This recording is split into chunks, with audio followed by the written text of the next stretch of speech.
Diuretics का main काम ये होता है कि हमारे पास ये जो ड्रग्स होती हैं वो यूरिन आउटपुट को इंक्रीज कर देती हैं। तो इनका जो मेन काम होता है वो हमारे पास ये होता है कि it can increase the urine output. ठीक है। तो अब हमने ये देखना है कि हमारे पास ये जो ड्रग यूरिन आउटपुट को इंक्रीज करती हैं वो मेनली हमारे पास किधर किधर ये एक्ट करेंगी, किडनी के किन पार्ट्स पे, और किस तरह से इनको हम यूटिलाइज कर सकते हैं, और इनके साइड इफेक्ट क्या क्या हैं। ठीक है। इनकी डिफरेंट क्लासेस हैं, जैसे कि हमारे पास कार्बोनिक एनहाइड्रेज इनहिबिटर ड्रग होती हैं, उसके अलावा हमारे पास osmotic diuretics, loop diuretics, thiazide diuretics, potassium sparing diuretics. तो सबको हम आपके पास सीक्वेंस में डिफरेंटली डिस्कस करते जाएंगे। ठीक है। तो यहाँ पे एक दफ़ा मैं नेफ्रॉन का स्ट्रक्चर बनाता हूँ। तो यहाँ पे अगर आप नेफ्रॉन देखें तो हमारे पास उसका जो स्ट्रक्चर होता है वो कुछ इस तरह से होता है कि सबसे पहले बोमेन कैप्सूल का एरिया होता है, फिर आपके पास PCT, and then descending loop of Henle and ascending loop of Henle, and फिर आपके पास नेक्स्ट डीसीटी का पार्ट आता है, और डीसीटी के पार्ट के बाद हमारे पास क्या होता है कि कोलेक्टिंग डक्ट आपके पास आ जाती है। ठीक है। तो इनको थोड़ा सा हम रीनेम कर लेते हैं। हमारे पास सबसे पहले ये क्या है, proximal convoluted tubule, descending loop of Henle, ascending loop of Henle. ठीक है। और इसके बाद DCT, distal convoluted tubule, and collecting tubule. तो these are the part of nephron. हमारे पास जो डाईयूरेटिक ड्रग होंगी वो हमारे पास नेफ्रॉन के डिफरेंट पार्ट पे अफेक्ट करेंगी। तो सबसे पहले जो हमने ड्रग डिस्कस करनी है वो आपके पास अफेक्ट करती है पीसीटी को। ठीक हो गया। प्रोक्सिमल कन्वोलेटेड ट्यूब्यूल जो आपके पास ये पार्ट होता है नेफ्रॉन का, यहाँ पे एक्ट करेगी। और जो ड्रग है हमारे पास डायूरेटिक में सबसे पहले वो है आपके पास carbonic anhydrase inhibitor. Carbonic anhydrase inhibitor. ठीक है। तो ये आपके पास इसका जो मैकेनिज्म ऑफ एक्शन है किस आपके पास लोकेशन पे होगा, तो वो आपके पास होगा पीसीटी। अगर हम पीसीटी को देखें तो हमारे पास पीसीटी पे स्पेसिफिकली यहाँ पे प्रोक्सिमल कन्वोलेटेड ट्यूब्यूल के सेल जो हैं वो आपके पास यहाँ पे मेंशन है, फिर इंटरस्टिशियम ब्लड वाला एरिया, और उसके बाद आपके पास ल्यूमिनल यूरिन वाला एरिया। ठीक हो गया। नेफ्रॉन का आपके पास ये स्ट्रक्चर का पीसीटी का कुछ जो पार्ट है वो उन्होंने विजुलाइज किया हुआ है।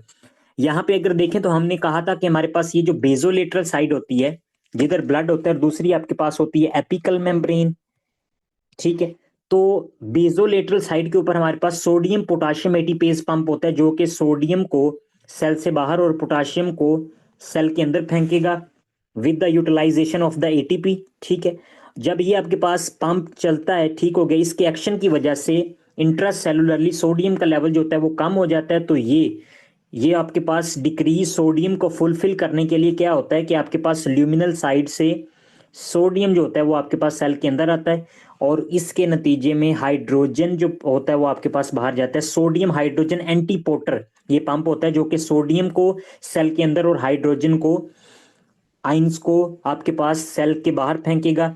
जब ये हाइड्रोजन आयन आपके पास सेल के बाहर जाता है तो ये आपके पास जाके मिल जाता है बाइकार्बोनेट्स के साथ, जो कि फ्रीली फिल्टर होके यूरिन में आ रहे होते हैं। ऊपर बोमेन कैप्सूल से बाइकार्बोनेट फिल्टर होके आते हैं। तो ये आपके पास जब आएंगे तो इनको जब H पॉजिटिव आयन एक्सपोज मिलेंगे तो इनके साथ मिलके हमारे पास ये एक प्रोडक्ट बना देते हैं जिसका नाम होता है हमारे पास कार्बोनिक एसिड। Carbonic acid. ठीक है। और ये कार्बोनिक एसिड हमारे पास फर्दर नेक्स्ट डिसोसिएट हो जाता है कार्बन डाइऑक्साइड में और फर्दर H2O में। ठीक हो गया। और यहाँ पे हमारे पास जो इंजाइम एक्ट करता है वो होता है आपके पास कार्बोनिक एनहाइड्रेज। तो हमने जो ड्रग देनी है वो हमारे पास है असीटाजोलामाइड, जोलामाइड, और वो मेनली आपके पास क्या करेगी, इस कार्बोनिक एनहाइड्रेज को इनहिबिट कर देगी। ठीक हो गया। अब अगर इसको इनहिबिट कर देगी तो आपके पास ये कार्बन डाइऑक्साइड और H2O, जो कार्बोनिक एसिड था ना, कार्बन डाइऑक्साइड और H2O में आपके पास क्या होगा, इसकी डिसोसिएशन नहीं होगी। ना कार्बन डाइऑक्साइड सेल के अंदर जाएगा, ना दोबारा से जाके H2O के साथ मिलेगा, और ना दोबारा से कार्बोनिक एसिड बनेगा, ना दोबारा आपके पास फर्दर बाइकार्बोनेट्स बनेंगे, और ना ही ये आपके पास क्या होंगे, दोबारा से रीअब्जॉर्ब होंगे। ठीक हो गया। तो ये फर्दर जितना भी आगे प्रोसेस था ये कोई भी आपके पास आगे नहीं हो पाएगा, ठीक हो गया, क्योंकि यहाँ से ही हमने उसको ब्रेक लगा दी है। तो होता इसके नतीजे में क्या है कि हमारे पास बाइकार्बोनेट की जो एब्जॉर्प्शन होती है ना, वो डिक्रीज हो जाती है, ठीक हो गया। तो बाइकार्बोनेट सीरम में कम हो जाएंगे, ब्लड में नहीं जा रहे, ठीक है। और सारे के सारे जो बाइकार्बोनेट हैं वो आपके पास कहाँ जा रहे हैं, वो आपके पास ये ल्यूमिनल यूरिन वाला एरिया, तो सारे आपके पास बाइकार्बोनेट जो होंगे वो आपके पास यूरिन में आएंगे, ठीक है। तो इससे इससे हमें क्या रिजल्ट मिला, तो सबसे पहले अगर बाइकार्बोनेट बॉडी से बाहर जा रहे हैं तो आपके पास पीएच जो होगी वो डिक्रीज हो जाएगी। पीएच डिक्रीज क्यों होगी, क्योंकि बाइकार्बोनेट जो होते हैं these are alkali in nature, ठीक है। तो अगर अल्कली कोई भी आपके पास प्रोडक्ट बॉडी से बाहर जा रही है तो बॉडी में आपके पास एसिडिक मटेरियल ज्यादा हो जाएगा। तो इसके नतीजे में जब एसिडिक इन्वायरमेंट इंक्रीज होता है तो ये पीएच को डिक्रीज कर देता है, ठीक हो गया। इस वजह से बाइकार्बोनेट रिमूव हो गए और पीएच डिक्रीज होगी, एसिडिक मटेरियल जो था वो आपके पास, एसिडिक इन्वायरमेंट वो आपकी बॉडी में बढ़ना शुरू हो गया, ठीक हो गया। तो ये आपके पास इसका मेन इफेक्ट था। अब नेक्स्ट हमारे पास ये भी काम है, और दूसरा काम ये है कि यहाँ पे देखिए हमारे पास ये जो सोडियम है ना, इसकी रीअब्जॉर्प्शन भी नहीं होगी फर्दर, ठीक है। क्योंकि बाइकार्बोनेट आपके पास ये जो पंप पूरा चलता था ना, यहाँ से जब कार्बोनिक एसिड फर्दर बाइकार्बोनेट और एच पॉजिटिव आयन में डिसोसिएट होता था सेल के अंदर आके, तो ये एच पॉजिटिव आयन इधर आके इस एंटीपोटर को मिलते थे, ताकि एच पॉजिटिव आयन सेल के बाहर जाएं और सोडियम जो हो वो सेल के अंदर आ जाए, ठीक हो गया। तो जब आपके पास ये फॉर्मेशन ही नहीं होगी तो एच पॉजिटिव आयन नहीं, तो ये ट्रांसपोर्टर भी क्या होगा, बंद हो जाएगा। तो सोडियम की रीअब्जॉर्प्शन भी नहीं होगी। हम इसको किस तरह से डायूरेटिक अफेक्ट के तौर पे काम करते हैं कि किस तरह से ये आपके पास यूरिन आउटपुट को इंक्रीज कर देता है बॉडी में। अगर हम सोडियम की बात करें तो सोडियम आपके पास इसकी जो बॉडी में अमाउंट होती है वो आपके पास होता है 140 मिली इक्विवेलेंट पर लीटर, ठीक है। आपके पास बॉडी इस अमाउंट को मेंटेन रखती है। जितना इनपुट होगी हमारे पास, अगर क्या होगी कि इनपुट 160 हो गई है तो आपके पास बॉडी ज्यादा एक्सक्रीट कर देगी। नटशेल में अगर हम बात करते हैं कि हमारे पास अगर बॉडी में सोडियम इनटेक ज्यादा है, अगर सोडियम इनटेक ज्यादा है तो बॉडी उसके नतीजे में वाटर की रीअब्जॉर्प्शन को बढ़ा देती है, वाटर रिटेंशन बढ़ा देगी, वाटर रिटेंशन जो होगी वो इंक्रीज हो जाएगी। क्यों हुई, क्योंकि अगर सोडियम की इनटेक बढ़ी है तो हमारे पास सोडियम, अगर यहाँ पे मैं कह देता हूं कि हमारे पास 160 हो गया तो ये आपके पास नॉर्मल अमाउंट से बढ़ गया, तो इसको मेंटेन करने के लिए उसी उसी मिकदार में उतना ही ज्यादा वाटर जो होगा वो ज्यादा रीअब्जॉर्ब होगा, ताकि इसको मेंटेन किया जाए, ऑस्मोलैरिटी जो हो वो मेंटेन रह सके।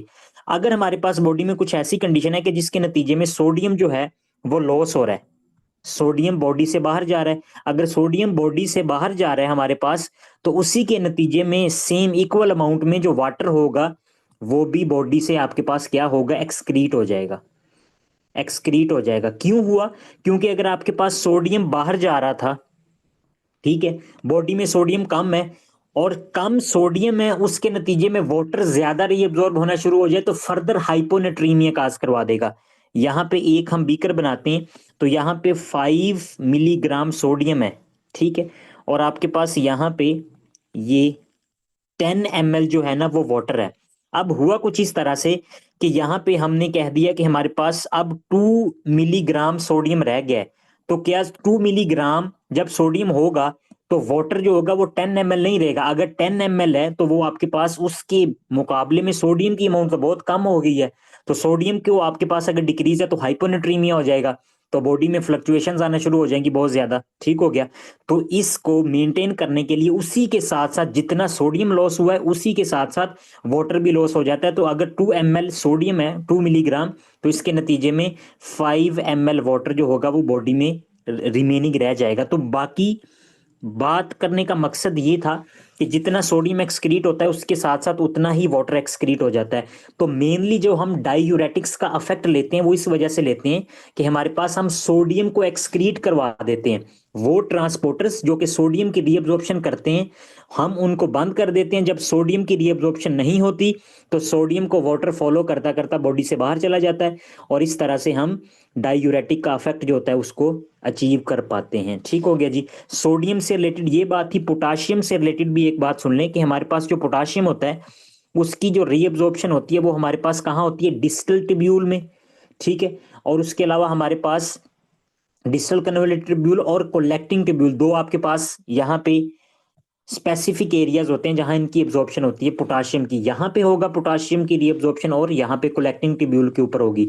अगर आपके पास आपने कुछ ऐसा किया है कि आपने यूरिन का फ्लो बढ़ा दिया है, कि हमारे पास यहां से हमने रीअब्जॉर्प्शन को रोक दिया है, तो ज्यादा से ज्यादा जो आपके पास फ्लो है वो आगे जा रहा है। ठीक हो गया। ज्यादा वाटर सोडियम आगे जा रहा है। तो जब ज्यादा वाटर और सोडियम आपके पास ज्यादा आगे जाता है next part of the nephron, तो ये आपके पास क्या करवा देता है, ये पोटाशियम को भी साथ ही एक्सक्रीट करवा देता है। ठीक है। प्रेशर फ्लो की वजह से मोर सक्रीशन ऑफ द पोटाशियम की जो सक्रीशन होती है वो भी ज्यादा हो जाती है। ठीक हो गया। तो डायूरेटिक्स मेनली अगर हम देखें तो डायूरेटिक्स में मेनली हमें हाइपोकैलीमिया देखने को मिलता है। हाइपोकैलीमिया। ठीक हो गया, क्योंकि आपके पास ये पोटाशियम को एक्सक्रीट करवा देते हैं साथ ही। अब इसके साथ अगर हम बात करें तो हमारे डायूरेटिक्स में नहीं देखने को मिलेगा हाइपोकैलीमिया, वो हम बात करेंगे नेक्स्ट जाके। ठीक हो गया। तो अब हमने ये सारी बात देख ली, हमने देखा कि किधर जाके आपके पास असीटाजोलामाइड एक्ट करता है और क्या इफेक्ट आता है। ठीक हो गया। और फर्दर आपके पास सोडियम की जब इब्जॉर्प्शन भी रुक जाएगी तो नेक्स्ट आपके पास डायूरेटिक का इफेक्ट भी आएगा और फर्दर बाकी भी हम इसके साथ पीएच को भी डिक्रीज कर देते हैं। तो हम इसको क्यों यूटिलाइज करेंगे, हम बात कर लेते हैं इसके क्लिनिकल यूज की। क्लिनिकल यूज तो most commonly use in the severe metabolic alkalosis। Metabolic alkalosis में हम इसको यूज करेंगे, क्यों, क्योंकि आपके पास बॉडी में जब मेटाबॉलिक अल्कलोसिस हो जाता है, बाइकार्बोनेट की एब्जॉर्प्शन बढ़ जाती है, तो हम फौरी तौर पे उसको सीटाजोलामाइड देंगे जो कि बाइकार्बोनेट को बॉडी से एक्सक्रीट करवा देंगे, जिसके नतीजे में बॉडी में हमारे पास एसिडोसिस क्रिएट हो सकता है। पीएच डिक्रीज हो जाएगी, बाइकार्बोनेट भी कम हो जाएंगे। तो मेटाबॉलिक अल्कलोसिस को मेंटेन करने के लिए बॉडी में मेटाबॉलिक एसिडोसिस क्रिएट हो सकता है। ठीक हो गया। फर्दर हमारे पास किसी पेशेंट को अगर ग्लूकोमा है, ग्लूकोमा ग्लूकोमा हमारे पास क्यों होता है, इंट्राओकुलर प्रेशर बढ़ जाता है, तो ये आपके पास मोस्ट कॉमनली एक्वस ह्यूमर की फॉर्मेशन को इनहिबिट कर देता है। ठीक हो गया। एक्वस ह्यूमरस फॉर्मेशन को इनहिबिट कर देगा, जिसकी वजह से इंट्रा ओकुलर प्रेशर जो होगा वो डिक्रीज हो जाएगा। तो इसके लिए भी हम इसको यूज कर सकते हैं। हमारे पास ब्रेन में एक कंडीशन होती है जिसको हम बोलते हैं सूडो ट्यूमर सेरिब्री। सूडो ट्यूमर सेरिब्री, ये हमारे पास कौन सी काज होती है, सूडो का मतलब होता है फॉल्स। ठीक है। ट्यूमर हमें हमें पता है कि ट्यूमर एबनॉर्मल सेल ग्रोथ है। सेरिब्री, तो सेरिबलम में आपके पास इस तरह से फील होगा कि जैसे पेशेंट में पेशेंट जो है वो आपके पास ट्यूमर के साथ प्रेजेंट करा, लेकिन ऐसा होता नहीं है। हमारे पास इडियोपैथिक इंट्राक्रेनियल प्रेशर जो होता है वो इंक्रीज हो जाता है। सम हमारे पास इसकी कुछ काजेज हैं, जैसे कि हमारे पास टेट्रासाइक्लिन, विटामिन ए, ई, वो अगर कोई पेशेंट यूज कर रहा है तो। इसके अलावा हमारे पास डोनिपजिल ड्रग होती है। तो इन सब के नतीजे में क्या होगा कि पेशेंट को हमारे पास जो हेडिक के साथ प्रेजेंट करेगा, टाइनाइटिस के साथ, और उसको ओकुलर सिम्टम्स आना शुरू हो जाते हैं। तो इस तरह से प्रेजेंट होता है, पेशेंट को ऐसे लगता है, ये मिमिक करता है हमारे पास सेरिब्रल ट्यूमर के साथ। तो ये कंडीशन होती है। लेकिन अगर हम उस पेशेंट को असीटाजोलामाइड देंगे तो असीटाजोलामाइड के हमारे पास यूज से उस बंदे की बॉडी में क्या होगा कि ये इंट्राक्रेनियल नहीं है, इंट्राओकुलर प्रेशर। तो हमारे पास सूडो सेरिब्रल ट्यूमर में होता कुछ इस तरह से कि इंट्राक्रेनियल प्रेशर जो होता है वो इंक्रीज हो जाता है। तो ये आपके पास क्या होगा, cerebral spinal cerebral fluid, cerebral CSF जो होगा उसकी प्रोडक्शन को डिक्रीज कर देगा। सेरिब्रल स्पाइनल फ्लूइड की प्रोडक्शन को डिक्रीज कर देता है। तो इस वजह से भी हम इसको यूज करते हैं। अगर कोई पेशेंट जो है वो हाई एल्टीट्यूड पे चला गया, हाई एल्टीट्यूड, तो हाई एल्टीट्यूड पे जाने से होगा कुछ इस तरह से कि पेशेंट को वहां पे आपके पास होता कुछ इस तरह से कि ऑक्सीजन का जो पार्शियल प्रेशर होता है वो डिक्रीज होता है। तो पेशेंट जो होता है वो हाइपर वेंटिलेशन पे चला जाता है। हाइपर वेंटिलेशन, तो जब वो पेशेंट हाइपर वेंटिलेशन पे जाएगा तो ज्यादा से ज्यादा कार्बन डाइऑक्साइड को बॉडी से बाहर एक्सक्रीट कर देगा। अगर ज्यादा कार्बन डाइऑक्साइड बॉडी से बाहर एक्सक्रीट हो जाएगी तो पेशेंट आपके पास, कार्बन डाइऑक्साइड एसिडी की नेचर होती है, तो अगर आपके पास एसिड बॉडी से बाहर चले गए हैं तो नेक्स्ट हमारे पास क्या हो जाएगा, उसको अल्कालोसिस। अल्कालोसिस और किस वजह से हो रहा है हमारे पास, रेस्पिरेशन की वजह से, तो रेस्पिरेटरी अल्कालोसिस। तो रेस्पिरेटरी अल्कालोसिस की कंपनसेशन क्या होती है हमारे पास, मेटाबॉलिक एसिडोसिस। तो अगर हम असीटाजोलामाइड देते हैं तो पेशेंट जो होता है वो हमारे पास किससे मिलता है, हमें, हमने देखा कि यहाँ पे वो मेटाबॉलिक एसिडोसिस करवा देती है। तो अगर किसी पेशेंट को रेस्पिरेटरी अल्कालोसिस है तो आपके पास उस पेशेंट को हम यूज करते हैं एसीटाजोलामाइड अर्ली ले। अगर कोई जा रहा है ना हमारे पास फॉर, वो यहाँ पे शिमाली इलाका जात में जाता है तो वो उससे पहले वो आपके पास असीटाजोलामाइड ड्रग जो होते हैं वो यूज़ कर लेता है ताकि वहाँ पे जाके वो आपके पास रेस्पिरेटरी अल्कलोसिस से बच सके और उसको ये आपके पास मसला ना हो सके। तो ये इसके मोस्ट कॉमन इफेक्ट हैं जो कि हम इसके लिए यूज़ करते हैं। फर्दर हमारे पास इसका जो डायूरेटिक इफेक्ट है ना वो बहुत ज़्यादा कम है, वो इतना ज़्यादा नहीं है। अब हम देखते हैं कि इसके साइड इफेक्ट्स, के साइड इफेक्ट इस ड्रग के क्या क्या हैं।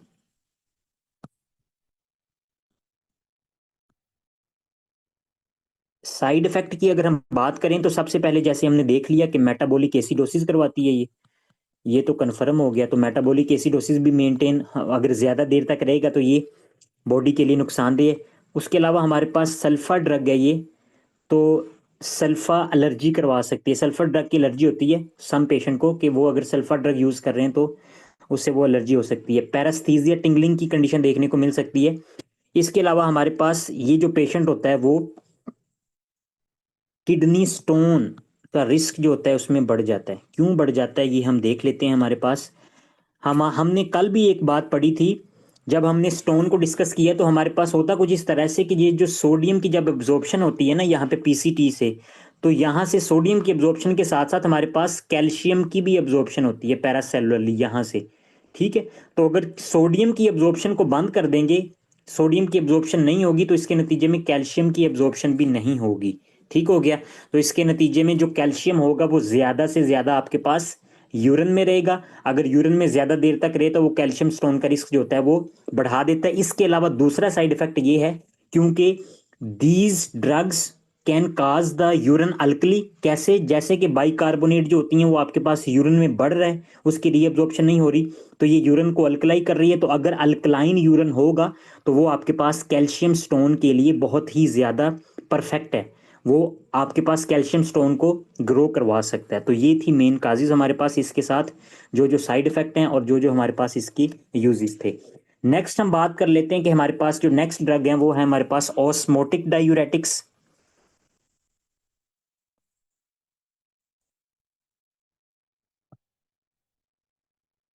ऑस्मोटिक डायूरेटिक्स हमने कुछ इस तरह से पढ़ा था कि हमारे पास यहाँ पे ये नेफ्रॉन का एक स्ट्रक्चर है ना, तो हमने कहा था जो ये वाला पार्ट होता है ना डिसेंडिंग लूप ऑफ एनले, तो ये आपके पास क्या होता है कि impermeable for the sodium chloride.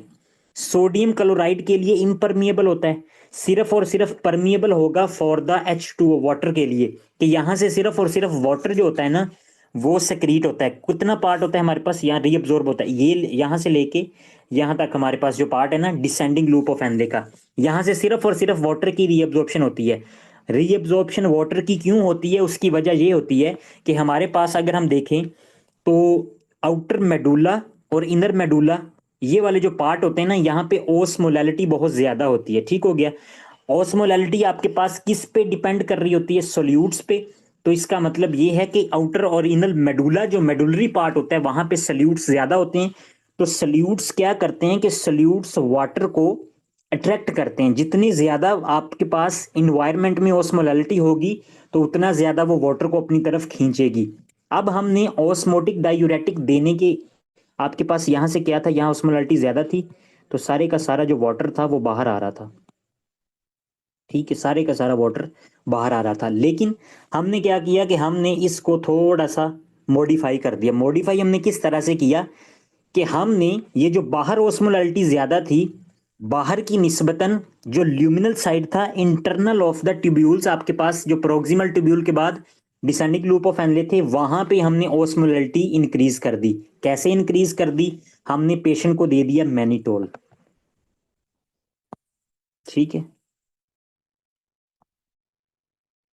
Mannitol. और मैनिटोल हमारे पास ये, इसका अगर हम स्ट्रक्चर की बात करें तो ये शुगर अल्कोहल होती है, शुगर अल्कोहल। ठीक है।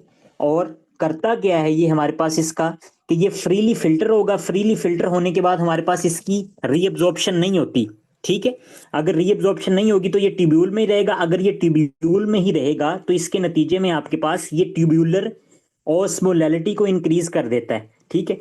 ऑस्मोलैरिटी जो होगी वो आपके पास ट्यूब्यूल के अंदर जो होगी वो रेज हो जाएगी, raise osmolarity, osmolarity inside tubules.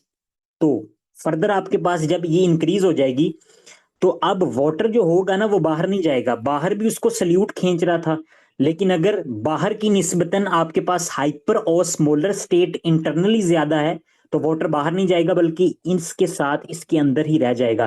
तो अगर इसके साथ इसके अंदर ही रह जाएगा तो जितना भी वाटर होगा उस सारे वाटर को पकड़ के ये क्या करेगा, मैनिटोल उसको पकड़ेगा, पकड़ के ले जाएगा और आपके पास फिर जाके यहाँ से उसको एक्सक्रीट करवा देगा। ठीक हो गया। तो इस तरह से हम इससे क्या करते हैं कि हम उससे डायूरेटिक इफेक्ट लेते हैं कि ज्यादा से ज्यादा यूरिन आउटपुट हो जाए मेंटेन। यहाँ पे अगर आप देखें तो इंटरस्टिशियम वाला एरिया एपिथेलियल और ट्यूबुलर ल्यूमेन वाला एरिया। तो ट्यूबुलर ल्यूमेन हमारे पास हमने क्या किया कि हमने पेशेंट को मैनिटोल दिया तो मैनिटोल फ्रीली फिल्टर होके यहाँ पे आ चुका है, फ्रीली फिल्टर होके हमारे पास यहाँ पे ट्यूबुलर ल्यूमेन में आ चुका है। तो जब आपके पास ये आ चुका है तो इसने आते ही ऑस्मोलैरिटी को इंक्रीज कर दिया। तो जब ऑस्मोलैरिटी को इंक्रीज कर दिया तो ये देखें कि हमारे पास ये इलेक्ट्रोलाइट को खींच रहा है, इलेक्ट्रोलाइट को हमारे पास क्या कर रहा है, ये खींच रहा है, यहां से भी ब्लड से खींच रहा है और आपके पास यहां से भी खींच रहा है। बजाय कि उधर जाती तो अपोजिट साइड की तरफ जा रहे हैं, तो इलेक्ट्रोलाइट सारे के सारे आपके पास हाइपर ऑस्मोलैरिटी वाली साइड पे चले जाएंगे। ठीक है। और वाटर भी चला जाएगा, तो ये सारे का सारा फिर जब ये चाहता है तो इसके बाद आपके पास ये उसको एक्सक्रीट करवा देता है। ठीक हो गया। तो ये था मैनिटोल का मैकेनिज्म ऑफ एक्शन। अब हम देखते हैं कि हमारे पास मैनिटोल को हम कब कब यूज करते हैं। ठीक है। तो सबसे पहले हम इसको यूज करते हैं, हमारे पास अगर किसी बंदे को ब्रेन, हमारे पास अडीमा हो चुका है ना, किसी को इंट्राक्रेनियल, इंट्राक्रेनियल प्रेशर या इंट्राओकुलर प्रेशर जो है अगर इंक्रीज हुआ है ना किसी का, इंट्राओकुलर प्रेशर या इंट्राक्रेनियल प्रेशर। ठीक है। तो इन दोनों की हमारे पास कंडीशन में हम क्या करते हैं कि पेशेंट को मैनिटोल देते हैं। तो मैनिटोल हमारे पास फ्लूइड जो भी इंटरस्टिशियम होगा, यहाँ पे अगर हम ब्रेन की स्ट्रक्चर बनाएं,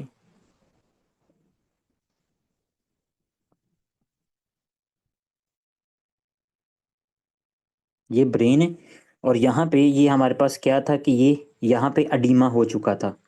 ठीक है। अडीमा आपके पास फ्लूइड रिटेंशन होती है इन थर्ड स्पेस में, और ये सारी आपके पास क्या थी, ये ब्लड वेसल है, ये ब्लड वेसल है।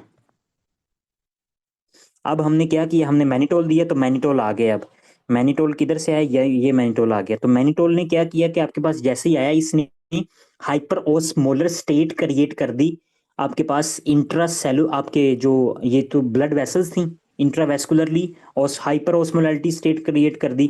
तो जैसे ये मैनिटोल आ रहा है तो जो आपके पास ये इसके स्पेसिफिक टिश्यूज पड़े होंगे तो टिश्यूज क्या करेंगे, टिश्यूज आपके पास जो फ्लूइड होगा वो फ्लूइड आपके पास हाइपर ओस्मोलर इन्वायरमेंट की तरफ जाना शुरू हो जाएगा। तो ये आपके पास क्या करेगा, ये सारा फ्लूइड इकट्ठा करेगा और इकट्ठा करके आपके पास दोबारा से ये फेंक देगा, इसमें यूरिन में फेंक देगा। तो इस तरह से हम इसको यूज कर सकते हैं। इसके अलावा अगर कोई पेशेंट जो है वो इंट्रा ओकुलर प्रेशर के साथ, इंक्रीज इंट्रा ओकुलर प्रेशर, तो तब भी वो आपके पास क्या है, हेल्पफुल हो सकता है। तो इसकी दो काजेज उसने लिखी हैं कि ये तो हमने कह दिया कि हमारे पास ये है। इसके अलावा ड्रग ओवर यूज, अगर किसी पेशेंट को ड्रग ओवर यूज हो गई है ना तो उसमें भी हम देंगे, क्योंकि ये आपके पास ज्यादा से ज्यादा एक्सक्रीशन करवा देता है, रीनल एक्सक्रीशन करवा देगा। ड्रग ओवरडोज में भी हम इसको यूज कर सकते हैं। तो इसकी हमारे पास हो गई क्लिनिकल यूज। अब हम देखते हैं साइड इफेक्ट। तो साइड इफेक्ट इसका ये है कि ये डिहाइड्रेशन काज करवा देगा, डिहाइड्रेशन, क्योंकि ज्यादा से ज्यादा वाटर को बॉडी से बाहर निकाल रहा है। फर्दर हमारे पास ये हाइपो और हाइपरनेट्रीमिया दोनों काज करवाता है। हाइपरनेट्रीमिया भी काज करवाएगा और हाइपोनेट्रीमिया भी काज करवाएगा। इस वजह से करवा देगा हमारे पास हाइपोनेट्रीमिया, क्योंकि हमारी जो बॉडी होती है हमारे पास, जब ज्यादा से ज्यादा आपके पास प्लाज्मा वॉल्यूम एक्सपेंशन बढ़ जाती है ना, जैसे कि ये था हमारे पास यहाँ पे मैनिटोल पड़ा हुआ है और मैनिटोल ने सारा कुछ खींच लिया अपनी तरफ। जब सारा कुछ अपनी तरफ खींच लिया हमारे पास, तो क्या हुआ कि अफेक्टिव सर्कुलेटिंग वॉल्यूम बढ़ गया, मतलब कि हमारे पास ब्लड वेसल्स में वॉल्यूम बहुत ज़्यादा इंक्रीज हो गया।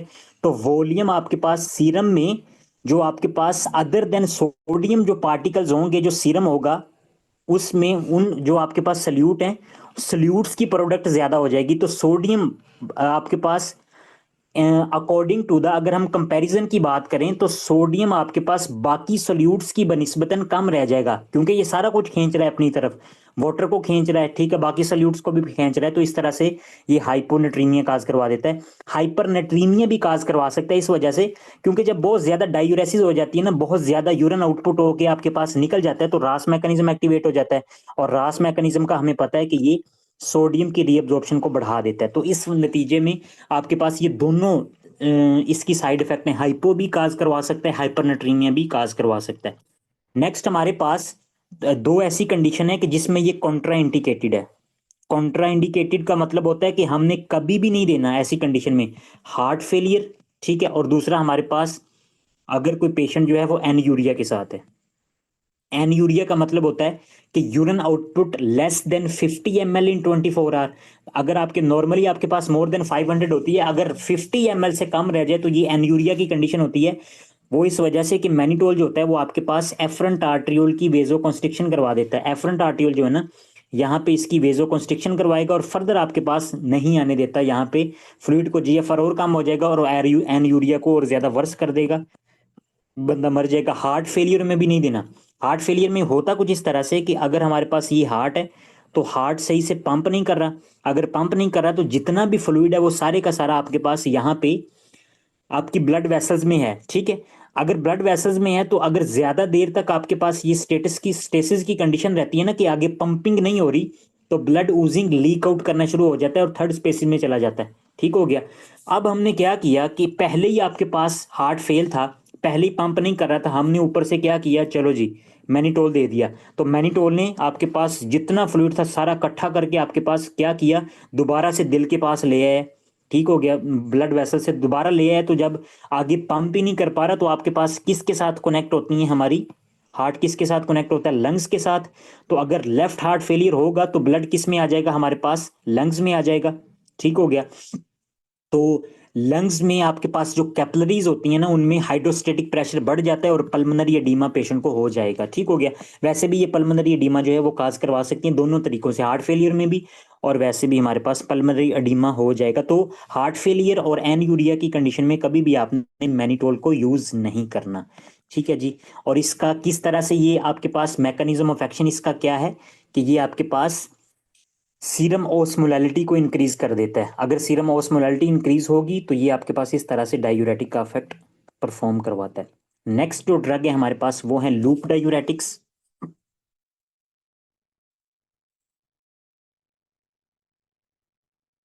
लूप डायूरेटिक्स,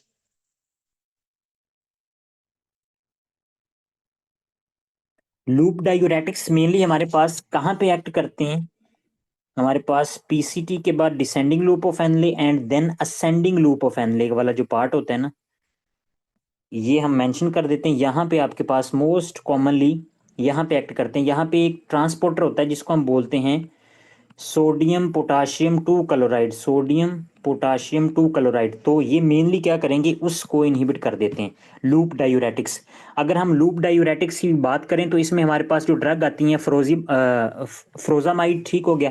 उसके अलावा हमारे पास बुमेटानाइट एंड टॉर्सीमाइड, तो ये ड्रग होती है हमारे पास। मोस्ट कॉमनली जो यूज होती है वो फ्रोजामाइड ही होती है, लूपिन्स के नाम से होता है आई थिंक। सो इसका जो ट्रेड नेम होता है ना, लूपिन इसको बोलते हैं, फ्रोजामाइड। ठीक है। इनहिबिट सोडियम पोटाशियम 2 क्लोराइड, ये जो पंप होता है ना असेंडिंग लूप ऑफ एनले, इसको इनहिबिट कर दिया जाएगा।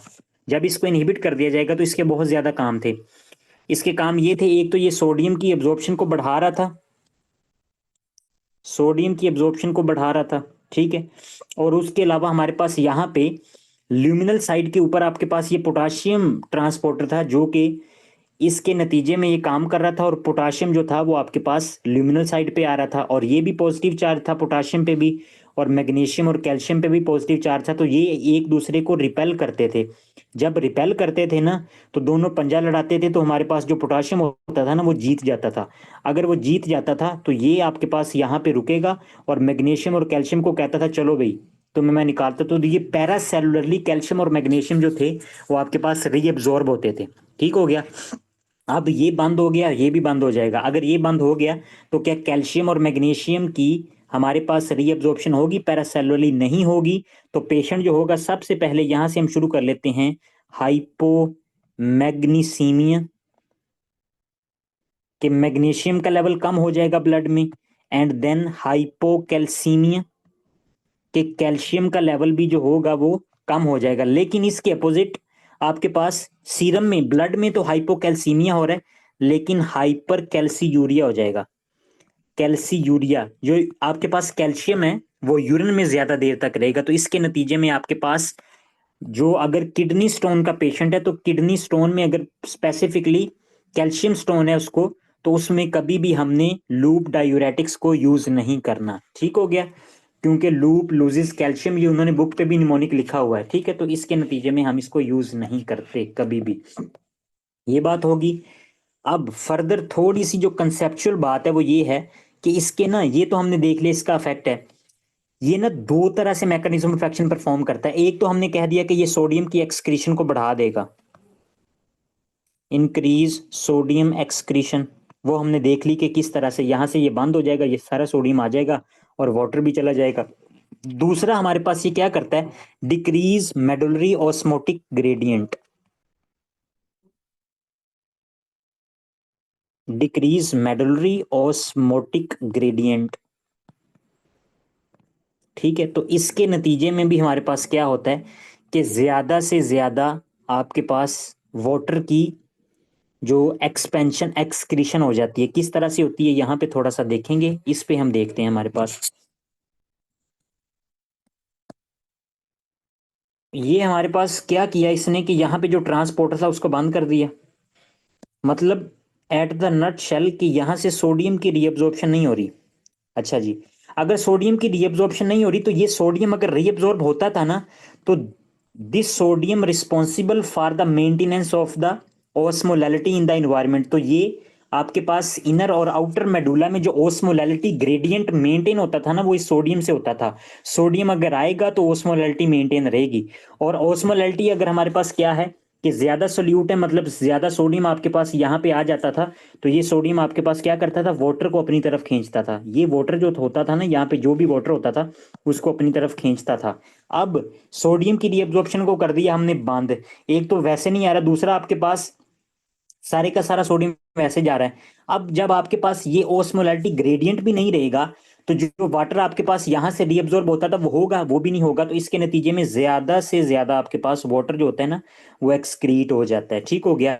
तो इसी वजह से अगर कोई पेशेंट जो है वो आपके पास एडिमेटस स्टेट में है, एडिमेटस स्टेट कौन कौन सी होती है? मोस्ट कॉमनली हमारे पास हार्ट फेलियर एंड सिरोसिस। तो इसमें हम ये ड्रग देते हैं सिरोसिस और हार्ट फेलियर की कंडीशन में। सिरोसिस हमारे पास एसाइटीज करवा देता है, फ्लूइड पेरिटोनियम में रिटेंशन हो जाती है। हार्ट फेलियर में भी एडीमा हो जाता है, ठीक है, क्योंकि फ्लूइड आगे पंप नहीं करता, तो वो यूज करना शुरू कर देता है थर्ड स्पेसिस में। तो ये मोस्ट कॉमनली, तो ये आपने याद रखना है कि किस तरह से ये काम करता था। अब हम बात कर लेते हैं नेक्स्ट हमारे पास इसके साइड इफेक्ट की। तो साइड इफेक्ट इसके हमारे पास जो हमने कहा कि हाइपोमैग्नीसीमिया, हाइपोकैल्सीमिया, ठीक हो गया। और इसके अलावा आपके पास हाइपोकलीमिया तो काज करवाई गई। वो हमने कहा था कि जितनी भी ये ड्रग्स हैं, जैसे जैसे आपके पास ये फ्लूइड की प्रेशर को बढ़ाती हैं, तो ज्यादा से ज्यादा पोटाशियम जो होता है डिस्टल ट्यूब्यूल से वो एक्सक्रीट हो जाता है, उसकी रीअब्जॉर्प्शन नहीं होती। और इसके अलावा अगर कोई पेशेंट जो है वो सल्फा एलर्जी के साथ है, सल्फा ड्रग की एलर्जी है, तो ये आपके पास मोस्ट कॉमनली जो होंगे वो एलर्जी काज करवा सकते हैं, क्योंकि ये सल्फा इन नेचर, मतलब इनका जो केमिकल कंपोजिशन होती है ना, वो सल्फा ग्रुप के साथ इनके साथ अटैच होता है। ठीक है। अगर आपके पास किसी पेशेंट को लूप डायूरेटिक्स जो है सल्फा एलर्जी के साथ है, तो हमने उसके पैरेलल एक और ड्रग उन्होंने निकाली हुई है, उसको हम यूज कर सकते हैं, जिसका नाम है हमारे पास एथाक्रेनिक एसिड, एथाक्रेनिक एसिड। ठीक हो गया। तो ये हम यूज कर सकते हैं। ये आपके पास जो, अगर किसी पेशेंट को सल्फा ड्रग के से एलर्जी है, तो ये सेम लूप डायूरेटिक ही होता है, और लेकिन सल्फा एलर्जी वाले पेशेंट में हम ये यूज करते हैं। तो आपके पास ये जो बातें हमने की हैं, इसके फर्दर आपके पास लूप डायूरेटिक जो होता है वो ऑटोटॉक्सिसिटी काज करवा देता है, ऑटोटॉक्सिसिटी, ईयर रिलेटेड। ठीक हो गया। हेयरिंग के साथ साथ इसके अलावा हमने एक डिजीज पढ़ी थी, एक्यूट ट्यूब, आपके पास acute interstitial nephritis, interstitial nephritis. तो इसमें भी मोस्ट कॉमनली ये इन्वॉल्व होते हैं। वहां पे हमने 5 पीज पढ़े थे, उसमें से हमारे पास पहला जो पी था ना, पी मतलब कि यूरिन, तो वो आपके पास था डायूरेटिक्स। इसके अलावा पेंसिलिन, प्रोटॉन पंप इनहिबिटर। ठीक हो गया। तो ये सारी हमारे पास ड्रग्स थी, रिफेम्पिन वगैरह। तो ये एक्यूट इंटरस्टिशियल नेफ्राइटिस काज करवा सकते थे। इसमें क्या होता था, हमारे पास स्टीराइल पायूरिया, और फर्दर हमारे पास इयोसिनोफिलिया और रैशेज होते थे। तो ये काज हमारे पास कोस्टोवर्टिब्रल एंगल टेंडरनेस, वो सारी बात हमने की थी। एक्यूट इंटरस्टिशियल नेफ्राइटिस का मोस्ट कॉमन काज होते हैं loop diuretics. Ototoxicity, acute interstitial nephritis and plus हमारे पास गाउट। गाउट क्यों होगा? क्योंकि ये आपके पास यूरिक एसिड की जो एब्जॉर्प्शन होगी उसको बढ़ा देंगे। अगर यूरिक एसिड बॉडी में ज्यादा हो जाएगा तो ये आपके पास गाउट काज करवा सकता है। ठीक है जी। तो ये मोस्ट कॉमनली इसके साइड इफेक्ट हैं। फर्दर ये जो हमारे पास ड्रग होती हैं, ये लूप डायूरेटिक भी, और इसके अलावा हमारे पास थायजाइड डायूरेटिक, ये दोनों क्या करवाती हैं, मेटाबॉलिक अल्कलोसिस, मेटाबॉलिक अल्कलोसिस ये काज करवा देंगी। इस वजह से हमारे पास होता है क्योंकि डायूरेटिक्स की वजह से ज्यादा यूरिन आउटपुट बढ़ जाती है ना। अगर यूरिन आउटपुट बढ़ गई है, तो इसके नतीजे में जो अफेक्टिव सर्कुलेटिंग वॉल्यूम होगा वो डिक्रीज हो जाएगा। जो हमारे पास ब्लड वेसल्स में सर्कुलेटिंग ब्लड है वो कम हो जाएगा, जाहिर बात है, ज्यादा फ्लूइड बॉडी से बाहर निकल गया। तो इसके नतीजे में होता कुछ इस तरह से है कि आपके पास रास मैकेनिज्म जो होता है वो एक्टिवेट हो जाता है, रीनिन एंजियोटेंसिन एल्डोस्टेरोन सिस्टम। तो जब ये एक्टिवेट होगा, तो इसके नतीजे में आपके पास जब सोडियम की रीअब्जॉर्प्शन बढ़ती है, तो उसके पैरेलल साथ साथ हमारे पास होता कुछ इस तरह से है कि एच पॉजिटिव आयन की जो एक्सक्रीशन होती है वो भी इंक्रीज हो जाती है। तो अगर एच पॉजिटिव आयन बॉडी से ज्यादा बाहर निकल जाएंगे, तो ये आपके पास क्या हो जाएगा, मेटाबॉलिक अल्कलोसिस। तो इस वजह से हमारे पास ये मेटाबॉलिक अल्कलोसिस करवाते हैं। सेम लूप डायूरेटिक्स और इसके साथ एक और ड्रग का एडिशन कर लें। नेक्स्ट हम पढ़ने लगे हैं thiazide diuretics, thiazide diuretics, diuretics. ठीक है जी। नेक्स्ट हमारे पास हम आ गए हैं जी थायाजाइड डायूरेटिक्स के ऊपर।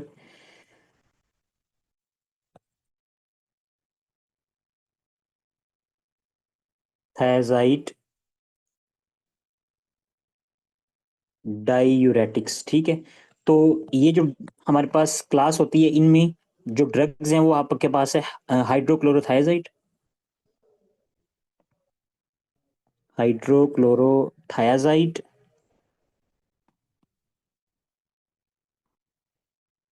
क्लोरथेलिडोन। ठीक है। उसके अलावा मेटोलाजोन। तो ये हमारे पास ड्रग होती हैं जो कि थायाजाइड क्लास से रिजेंबल करती हैं हमारे पास।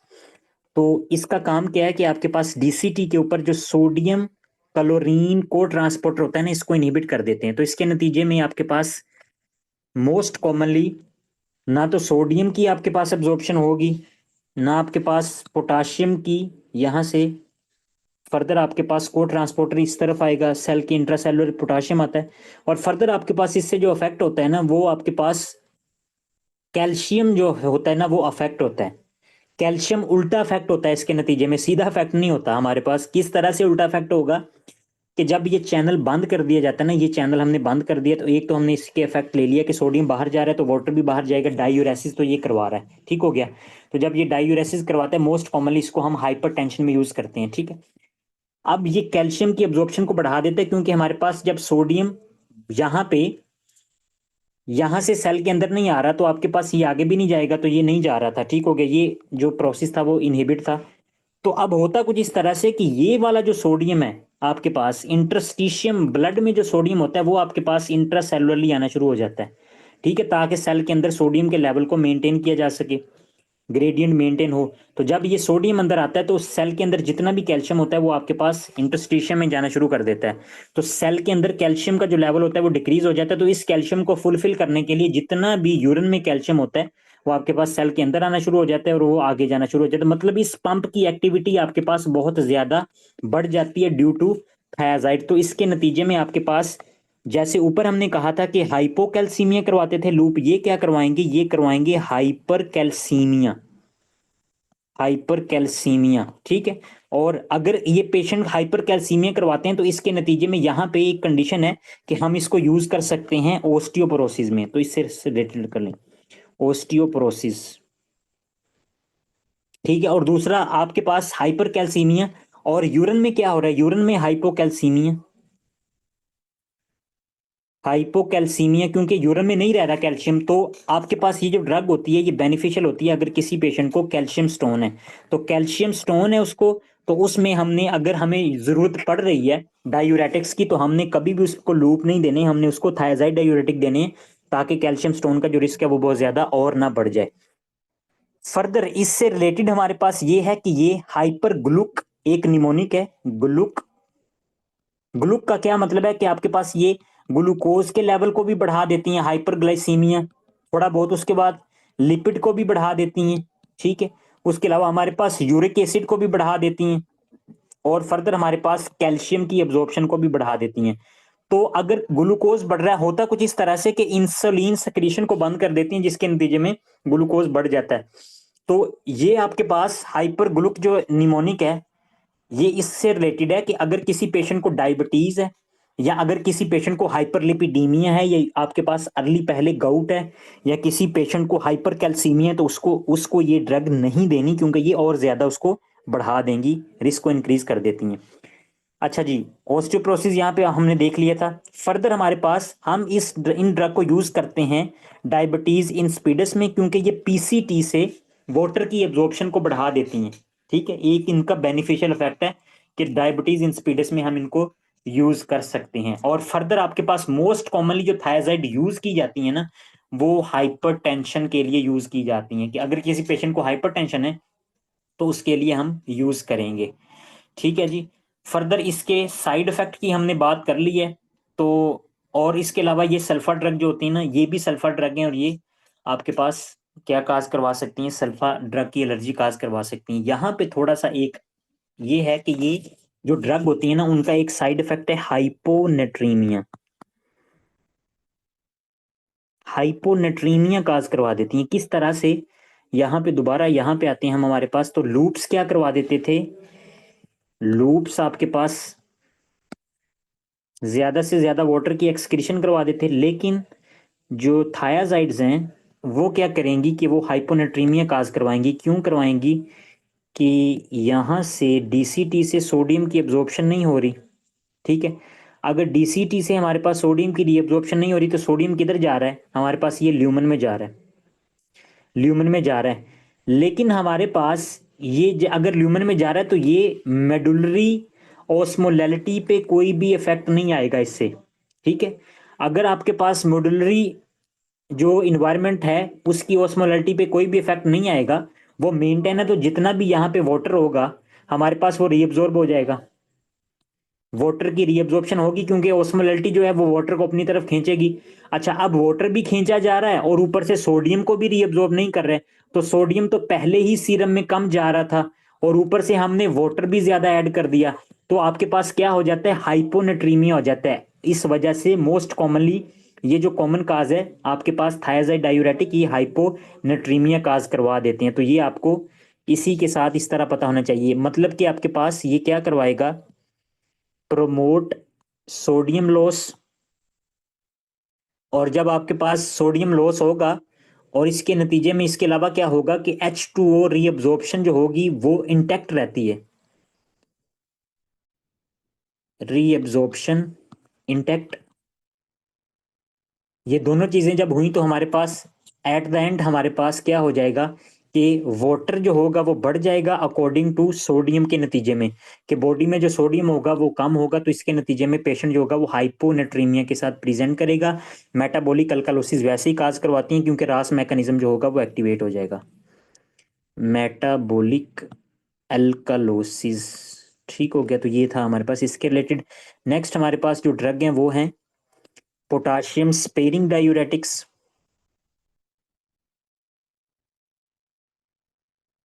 Potassium sparing diuretics.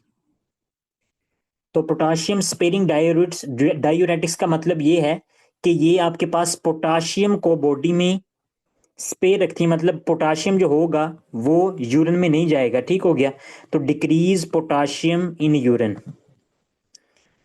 अब इनका इफेक्ट क्या होता है, किस तरह से काम करती हैं, इसको देखने से पहले थोड़ा सा एक इसका देख लें। हमारे पास निमोनिक जो है वो आपके पास है के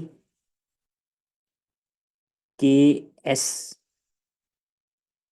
टी ए, के स्टेज। ठीक हो गया, पोटाशियम स्टेज ये निमोनिक है इसका। तो एस से हमारे पास स्पाइरोनोलैक्टोन, और आपके पास टी से, तीन से कौन सी ड्रग बनती है, ट्राइएम्ट्रीन। ठीक है, एंड देन ए से हमारे पास अमाइलोराइड।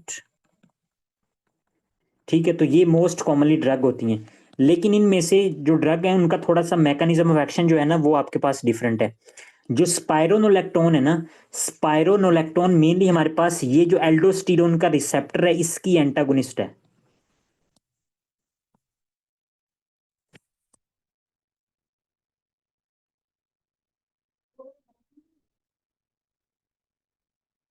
स्पाइरोनोलैक्टोन क्या करेंगी, हमारे पास इसकी ये एल्डोस्टेरोन रिसेप्टर एंटागोनिस्ट है, तो इसके नतीजे में अगर ये इसको इनहिबिट कर देंगी तो आपके पास ना तो जो सोडियम होगा वो आपके पास सेल के अंदर जाएगा, ना पोटाशियम आपके पास यहाँ से सेल के बाहर आएगा, और इसके नतीजे में आपके पास ये जो ई नेक सोडियम चैनल होते हैं ना, एपिथेलियल सोडियम चैनल्स, ये आपके पास ये भी इतना काम नहीं करेंगे क्योंकि अंदर आपके पास जो ग्रेडियंट होगा ना वो क्रिएट नहीं होगा, क्योंकि सोडियम आपके पास जा नहीं रहा सेल से बाहर। तो इसके नतीजे में आपके पास सोडियम की जो रीअब्जॉर्प्शन होती है वो कम हो जाती है, सोडियम सारे का सारा एक्सक्रीट होगा। और अगर आपके पास सोडियम एक्सक्रीट होगा और पोटाशियम जो होगा ना वो भी आपके पास क्या करता है कि वो भी यूरिन में नहीं आता बल्कि वो सीरम में रह जाता है, क्योंकि ये पंप भी नहीं चलता। ठीक हो गया, तो जब ये पंप नहीं चलेगा तो आपके पास पोटाशियम जो होगा वो स्पेयर रह जाएगा। स्पाइरोनोलैक्टोन एल्डोस्टेरोन एंटागोनिस्ट है, और उसके अलावा हमारे पास जो अमाइलोराइड है ट्राइएम्ट्रीन जो है वो आपके पास ई नेक्स्ट सोडियम चैनल को इनहिबिट कर देती है, अमाइलोराइड। ठीक हो गया, तो ये इस चैनल को इनहिबिट करती है। ठीक है जी, तो अगर इस चैनल की इनहिबिशन हो जाएगी तो आपके पास सोडियम जो होगा वो सेल के अंदर नहीं जाएगा, अगर सेल के अंदर नहीं जाएगा तो पोटाशियम भी सेल के बाहर नहीं आएगा, तो इस वजह से ये पोटाशियम को आपके पास यूरिन में डिक्रीज कर देते हैं। तो इनका अगर हम बात करें मेनली, तो मेनली हमारे पास ये ड्रग होती हैं ये हाइपर कैलीमिया काज करवाती हैं, तो ये कभी नहीं आपने भूलना। ठीक है जी, अब इसका जो हमारे पास क्लिनिकल यूज है वो कब कब हम यूज करते हैं, अगर किसी पेशेंट को कौन सिंड्रोम है, मतलब कि हाइपर एल्डोस्टिरोनिज्म,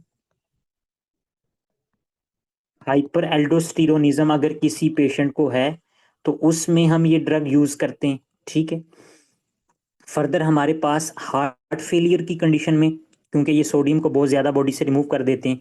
ठीक हो गया, और आपके पास इसके अलावा ये एंटी एंड्रोजन भी इनका इफेक्ट होता है। मोस्ट कॉमनली जो एमसीक्यूज आता है वो ये आता है कि अगर हम इसके एडवर्स इफेक्ट की बात करें, एई एडवर्स इफेक्ट की, तो ये जो ड्रग होती हैं वो हमारे पास काज करवा देती हैं गाइनोकोमेस्टिया इन मेल्स,